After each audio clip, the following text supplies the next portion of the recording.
Bonjour amis pêcheurs, en préparation du voyage de pêche exotique que je vais faire à Madagascar fin avril, je vais maintenant tester les différents hameçons sur les leurres de surface. Et nous allons regarder ensemble ce qui convient le mieux pour chaque leurre.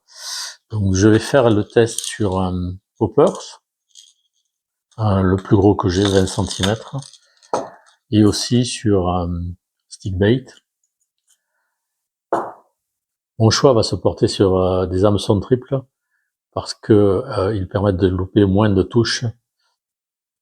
Il faudra des hameçons triples de fer assez fort. Voilà, par exemple, deux triples de 5,0. Donc vous voyez un hameçon triple normal et un hameçon triple fort de fer.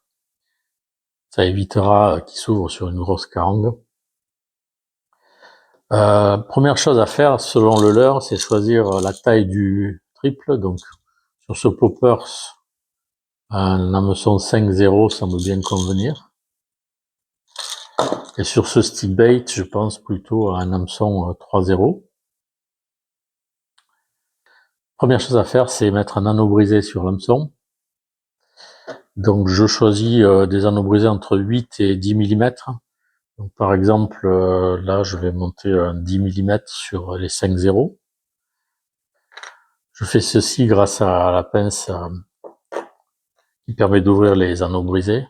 J'ai enfilé l'anneau brisé sur l'hameçon et je le fais tourner jusqu'au bout. Voilà, je vais ensuite le présenter sur le poppers. Donc celui derrière devra se positionner un hameçon vers le haut et les deux autres symétriques. Donc je choisis le sens de l'anneau brisé pour que le positionnement se fasse. Donc là, en l'occurrence, comme ceci. Donc, une fois que j'ai choisi le sens, eh bien, j'enfile l'anneau brisé sur le leurre.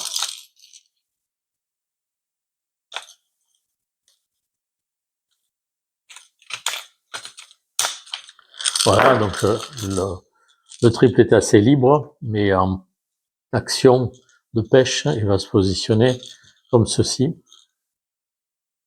Pour l'hameçon triple ventral, la position adéquate est celle-ci.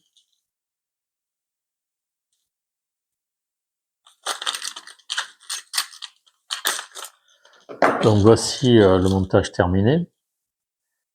Je vais faire la même chose pour le stick bait. Donc même opération.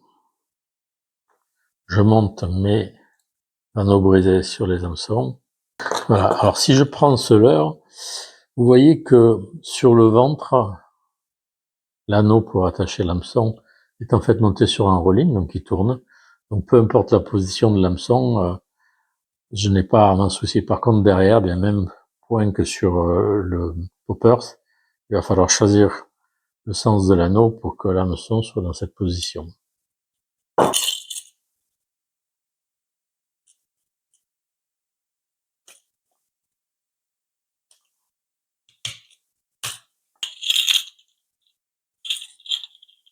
C'est un petit peu plus difficile, il faut bloquer l'anneau avec le doigt pour pouvoir enfiler l'anneau brisé, parce que sinon l'anneau a tendance à tourner.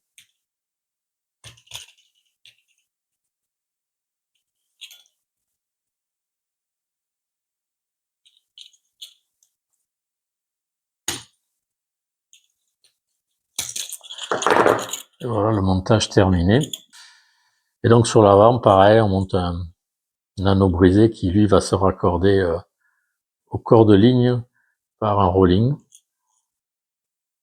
Donc voilà les deux leurres terminés. Eux, ils sont arrivés déjà armés avec un hameçon simple. Là, on voit qu'en fait, il y a un rolling. Donc là, le choix de l'hameçon, il a été fait. C'est un hameçon simple, fort de fer. Souvent, les leurres sont montés avec un hameçon qui permet d'avoir la nage optimale pour ce leurre spécifiquement. Donc à tester. Les stick bait de surface, comme ça. Donc on voit ils sont montés avec un hameçon simple à l'avant et un hameçon simple à l'arrière. La possibilité de mettre un autre hameçon ici. Donc en action, donc cet hameçon va se positionner comme ça. Et là, ici, c'est tête vers le bas. Donc je ne sais pas si c'est la meilleure solution à tester, sinon je retournerai l'hameçon dans ce sens-là. Voilà l'heure de traîne montée, avec la même manière, hameçon de queue vers le haut, pour un hameçon vers le haut et 2 hameçons symétriques vers le bas, et celui-ci monté de manière à ce que l'hameçon s'appuie sur les flancs. Il est livré avec un anneau déjà monté, sur lequel je monterai un anneau brisé pour attacher leurre au corps de ligne, et entre les deux je mettrai un rolling.